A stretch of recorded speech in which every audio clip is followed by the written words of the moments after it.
ladies and gentlemen. Please forgive me for having notes to refer to. I've reached that age where my train of thought often leaves the station without me. People ask me if I'm retired. I say yes, I retired some years ago. But however, in order to enjoy the standard of living I've become accustomed to, I have to continue to fund my retirement by working. Some months back I decided to retire and live off my savings. However, money got a bit tight in the second week. Mind you, I intend to live forever. So far, so good. It's been a rough day. I got up this morning. Mind you, I like to get up in the morning. It gives you the rest of the day to yourself. I put a shirt on and the button fell off. I picked up my briefcase and the handle came off. Quite frankly, I'm scared to go to the toilet. I went for a medical recently and my doctor held a stethoscope up to my chest.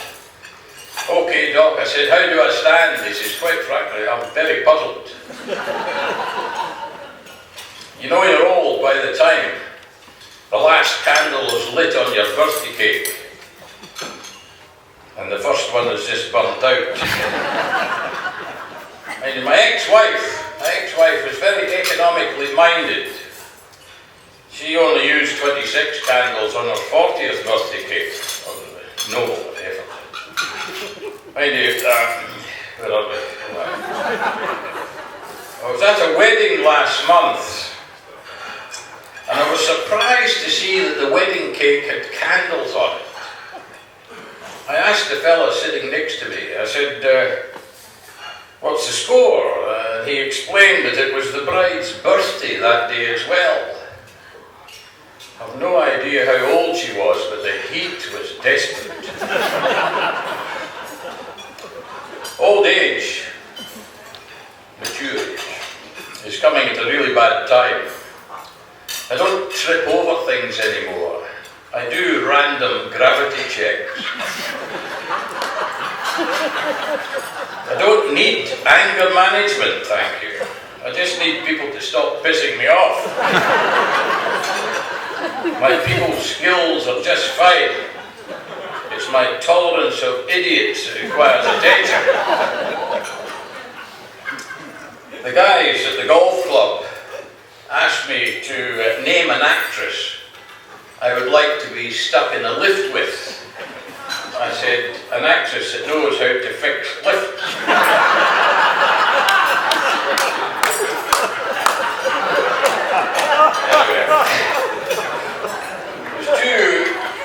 Two elderly, this was just an age routine here, two elderly gentlemen at a retirement centre, which is a politically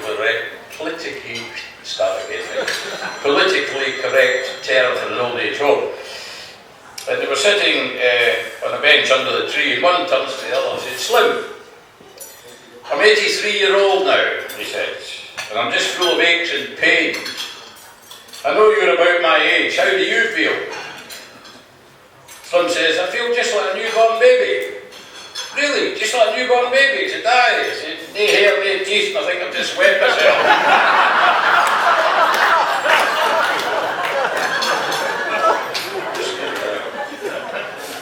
Occasionally I take a sip of water to surprise my liver, you know. Sorry. Reminds me of a friend of mine who gave up alcohol for the sake of his wife and kidneys. There was this Scottish fella. He'd ridden 20 kilometres, he was nearly home, in a taxi, when he suddenly realised he'd left his wallet at home. He said to the driver, please stop at the next pub. I want to buy some matches in order to look for a $100 note I've lost in the back here somewhere. When he returned from the pub, the taxi had gone. No fool me, eh? And we've got to mention the Irish. We always mention the Irish. And Paddy says to Mick, he says, I'm ready for a holiday. That was a good Irish accent. okay. Ready for a holiday, only this year I'm going to do it a bit different. 3 years ago I went to Portugal, and Mary got pregnant. 2 years ago I went to Italy, and Mary got pregnant. Last year I went to Spain, and Mary got pregnant again. And Mick says, so what are you going to do this year? He says, I'm going to take Mary with me.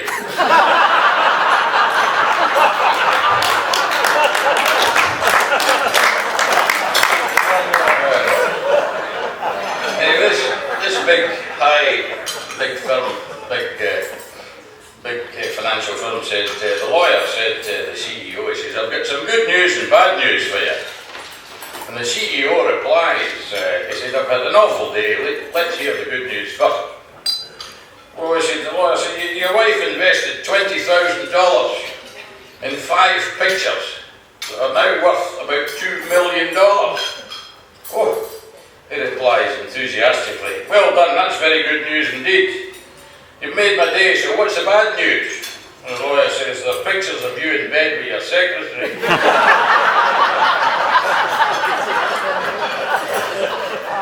Anyway, so I went to the pub last night as one was, and I saw a rather large girl in politically correct terms should be defined as a nutritional overachiever. She was dancing on the table. So I said, great legs. Oh, she giggled and said, do you really think so? I said, definitely, most tables would have collapsed by now.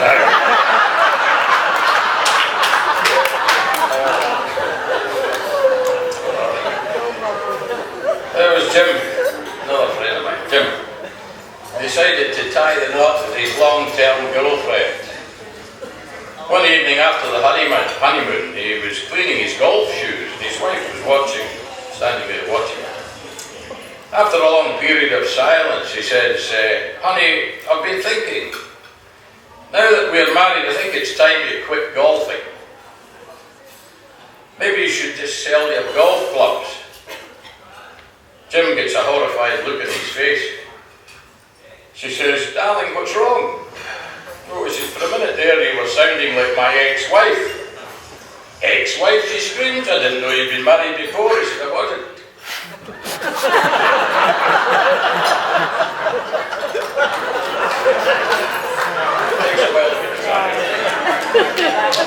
Mind you, I shouldn't make light of golf. It takes a lot of balls to play golf the way I do. And here's, well, in that case, yes, a bachelor is defined as a man who never made the same mistake once. Talking about mistakes, I never make the same mistake twice. I make it at least 5 times to make absolutely sure. I am male after all. My boss called me the other morning. He says, I can't believe you're at the driving range practicing your golf swing. You should be in the office. Fair enough, I replied, but what happens if I smash a window? The doctor, we're medically tonight, the doctor called Mrs. Cohen. Mrs. Cohen, your cheque came back. Mrs. Cohen said, and so did my arthritis.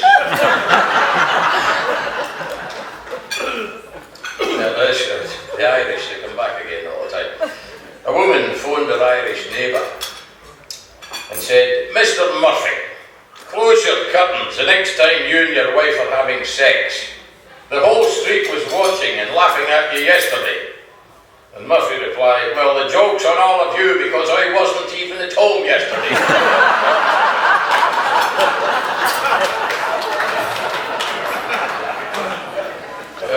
There Jack said, he stepped out of the shower and he said, it's just too hot to wear clothes today, he said to his wife. Honey, what do you think the neighbours would think if I mowed the lawn like this? Probably that I married you for your money, she said.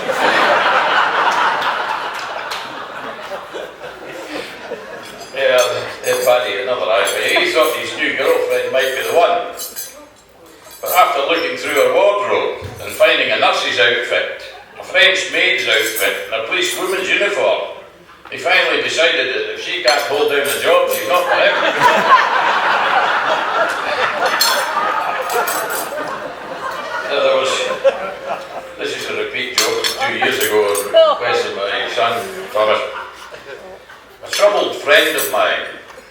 to see his psychiatrist one day. The psych welcomed him in with a cheery, how's it going? What seems to be the problem, Bob? Bob replied, very embarrassing, he said, I keep thinking I'm a dog. Oh, he said, good Lord, said the psych. That sounds serious. You better lie down on the couch and we'll see what we can do. He said, no, I'm not allowed up on the couch. Anyway, the doctor advised, Madam, your husband needs rest and peace. So here are some sleeping pills. The wife replies, when should I give them to him? He said, no, they're for you.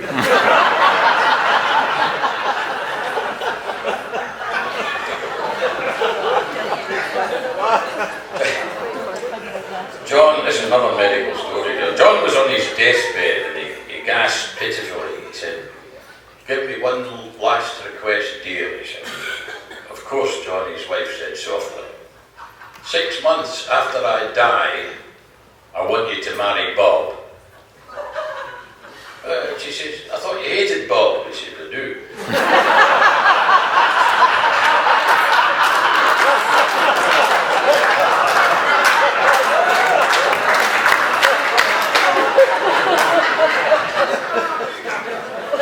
So this dwarf goes to a very good but a very busy doctor, medical centre there, and he asks, I know you're very busy, but do you treat dwarfs? The doctor replies, yes, but you'll have to be a little patient.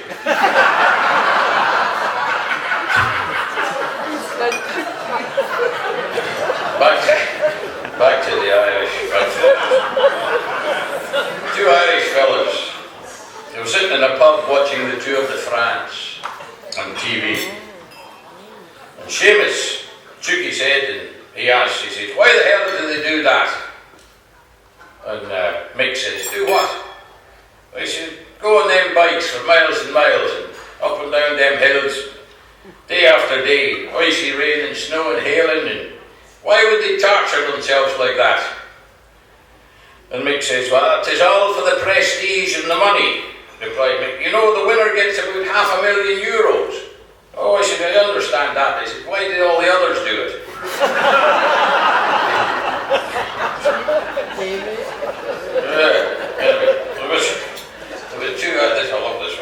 Two Irishmen who were looking through one of these mail order catalogues.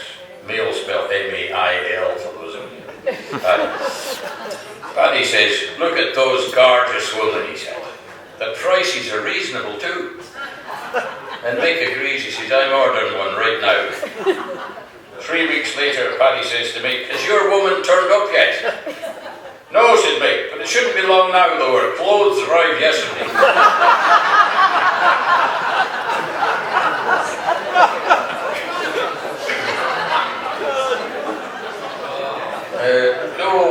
No stories would be complete without wee Johnny stories. It was written as Little Joseph, but that sounds not so good. Anyway, for his birthday, wee Johnny asked for a 10-speed bicycle. His father said, son, we'd give you one, but the mortgage on this house is $290,000, and your mother has just lost her job. There's no way we can afford it. The next day, the father saw wee Johnny heading for the front door with a suitcase. So he says, son, where are you going? Oh, wee Johnny told him, he says, I was walking past your room last night, and I heard you telling Mum you were pulling out. Then I heard her tell you to wait, because she was coming too. And I'll be damned if I'm staying here by myself, but $190,000 not makes it no bloody right.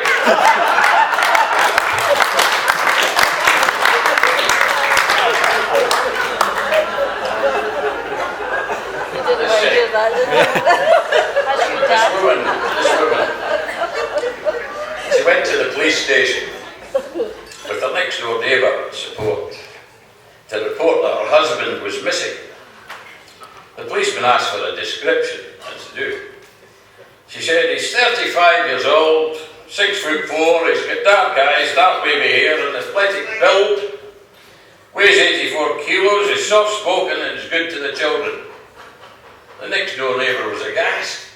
She protested. Your husband is 5'4", chubby, bald, has a big mouth, and is mean to your children. And the wife says, ah, but who wants him back?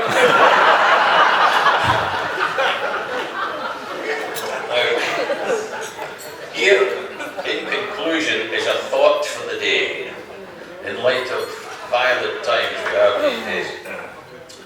It's only when you see a mosquito landing on your testicles that you realise there is always a way to solve problems without resorting to violence. Thank you.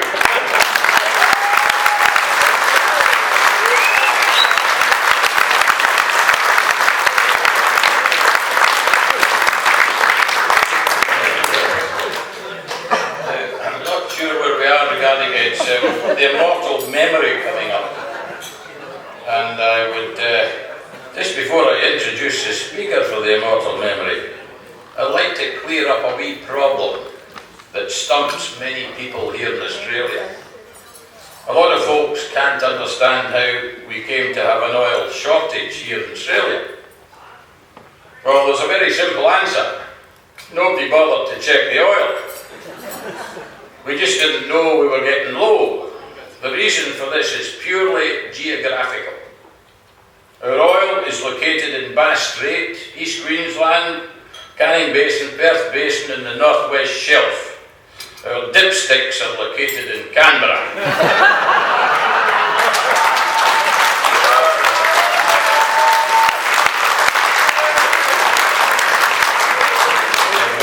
It says, any questions? No, I didn't think so. Anyway, just before they are there, as I say, the Irish again, they've solved their own fuel problems. They've imported 50 million tonnes of sand from Saudi Arabia. They're going to drill for their own oil. The immortal memory. I'd like to introduce now Mr. Kevin Mackay. We will now give you the immortal memory.